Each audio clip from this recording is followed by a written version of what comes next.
Hello, and welcome to our latest ExchangeWire Vox Pop. I'm thrilled to be joined today by Franck Vidal of Vistar. Franck, welcome. Thank you. Thank you, John. Thank you for having me. No, you're very welcome. Nice to have you.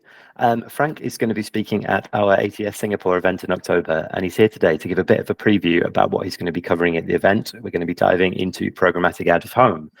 So, a bit of a general question for you, Franck, to start.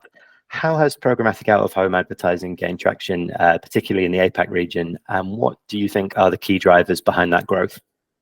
That's a good question, John, and thanks for that. So overall, the programmatic digital out-of-home has grown by about 80% year-on-year in APAC, actually.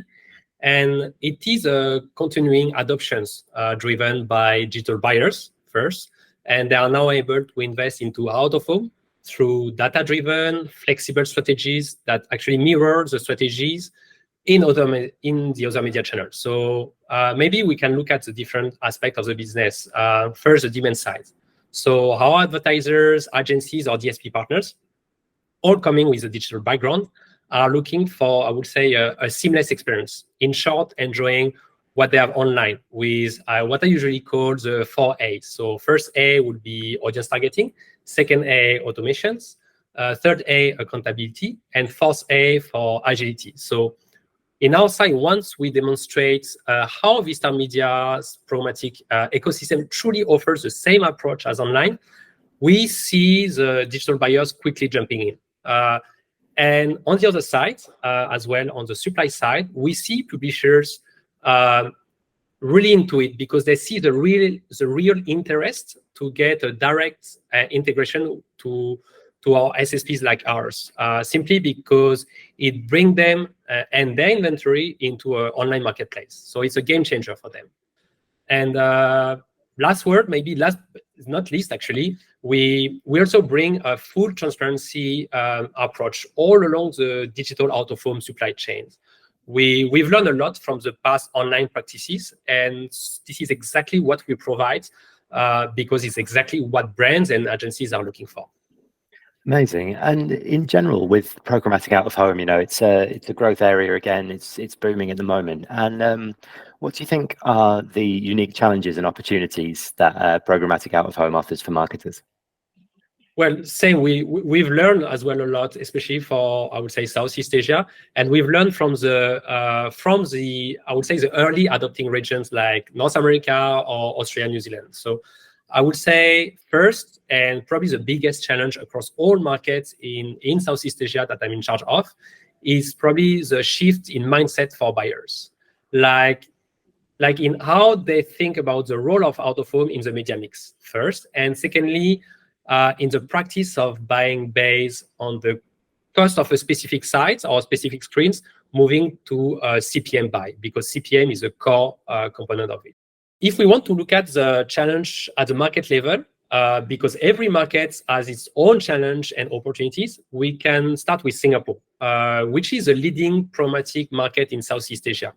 We see a growing digitalizations of the local inventory combined with actually the savviness of the agency.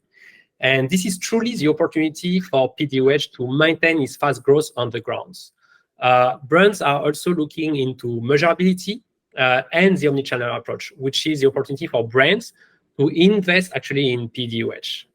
Another market could be Indonesia, where tier 1 publishers or media owners on the ground across all sorts of physical environments are undergoing a rapid digital and programmatic conversions. On the other side, brands and agencies are now eager to access a comprehensive inventory in the marketplace through a centralized access via programmatic. But the next challenge, I would say, will be expanding the access to programmatic out-of-home inventory beyond Jakarta, the capital city. Okay, there are few other markets like Malaysia, for instance, where publishers are seeing actually a fast-growing revenue from programmatic digital out-of-home, stimulating their appetite and their ambition about digital buys. In my opinion, actually, it is a good problem. As on the demand side, Malaysia is relatively fragmented for digital out-of-home, and where DOOH can actually address these offline challenges for agencies. Instead of working in silos, they will work from a marketplace point of view. We still have Thailand as a market, which remains very which remains the market with the largest number of screens on the ground. But the landscape itself of the market is a challenge because it's a duopoly situation where programmatic adoption is extremely low, relying on the traditional buys mostly, which to me, it's a missing opportunities for Thailand. The Philippines, where it's quite the opposite, I would say, is programmatic digital adoptions is not so great on the supply point of view, simply because of a lack of some supplies. But on the other side, on the demand, it is a surprising market where the demand is strong from marketers. So DOOH and Vistar specifically gives the marketers the opportunity to get a full transparent practice in their buying process. And similarly to Indonesia, the next challenge, which is an opportunity for us, consists now of developing supply in tier 2 and tier 3 cities in line with the demand we see from the demands. Okay. And Vietnam is the last one, probably the unexpected market because it's still very IO-based driven, where programmatic is low in terms of all channels. That said, we know Vistar provides access over 7,000 screens in the market, which open a whole new suite of opportunities for digital buyers. Really interesting, and thank you very much. It's really good it's nice to look at the region from in a more granular way rather than just as one whole block. It's really interesting to see how different countries approach things and have different rates of adoption. Thank you very much. You've mentioned the the growth and the issues with programmatic, and what it does offer is a lot of data and analytics to go with out-of-home campaigns. How are you seeing that data and analytics really deliver the proof of ROI? And are people really aware that out-of-home is no longer just for brand awareness? Do brands need to really know more about it? Well, good question. And I'll give you my feedback from a non-data specialist because this is not my core expertise. But I think you nailed it, John. And actually, data analytics is a core component now of DOOH and Vistar offering, especially when it comes to demonstrating the effectiveness of a campaign. So in Vistar, we have an entire dedicated team to data analytics, tightening partnership with data providers across all verticals and all regions. So when you look at what happened actually also post-COVID, data analytics approach or verticals is actually one of the main drivers, or probably actually the main reason why advertisers came back so quickly to out-of-home, but via programmatic routes. Because with programmatic, we can provide now measurement and granular solutions in out-of-home that we've never seen before. That's a key aspect to keep in mind.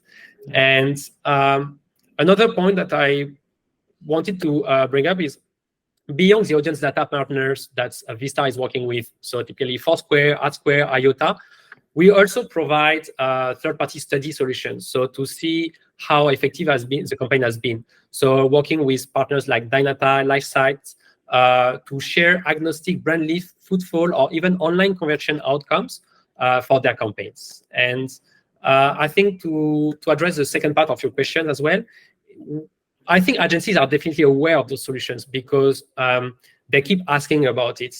They want to replicate what they're experiencing online. And so we only need to work hand in hand with them now to cascade this down to their clients and brands. Yeah, and from what we've been discussing in the industry and what you and I have spoken about before, it is growing, and it's it's an area that people are starting to understand that there really is a wealth of data out there that you can really augment your campaign with. Right, I don't want to do too many spoilers for your ATS Singapore appearance here. I want this to be a little taster. So we'll close up here. I'm going to ask you, Franck, we are very much looking forward to having you at ATS. What are you looking forward to most about the event? Well, I'm very excited about it. That's going to be my second one, and can't wait to be part of it again. I would say I'm looking forward to engaging with brands and agencies. Of course, listening, I would say their wish list, their challenges, their ambition as well for end 2023 and next year 2024. Factually, programmatic digital out-of-home is still nascent in this part of the world. So we have a lot to learn from the other digital channels. So I'm looking forward to sharing, engaging with the other ad tech solutions because ATS is a great opportunity to network all around the programmatic space and digital space. Amazing. Well, we are very much looking forward to having you there, Franck. And thank you so much for your time today. Great to speak to you. Thank you, John. Thank you, John. And thank you all very much for watching. Take care.